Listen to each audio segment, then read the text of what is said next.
again, I'll speak for the Middle East just because it's what I cover and what I know best. And I think the most underreported story, I think there's kind of an irony in all this. I would say the most underreported story is the notions of identity.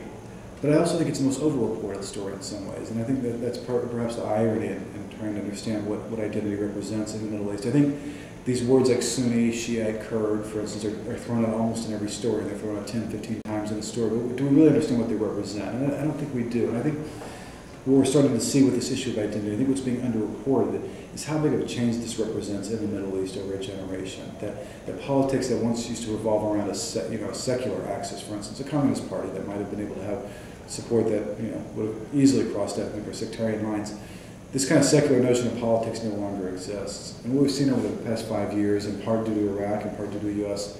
policy, in part due to the machinations of leaders themselves in the Middle East, is a hardening, remarkable hardening of sectarian and ethnic identity, to the point where I think a lot of countries, Iraq for instance, Lebanon, elsewhere, that sectarian and ethnic issues are the sole axis around which politics revolve today. That's a very big statement to make, and I think it's in some ways a very sad statement to make, because I think this reconfiguration of notions of identity has changed, has fundamentally changed politics in the region, and not for the good. I think in some ways very much for the bad. I think it's also been manipulated to a remarkable degree, and I think will continue to be manipulated until we cross a line, cross a point of no return, and we're going to be left with almost a primordial cast of politics that it's almost the antithesis of progress.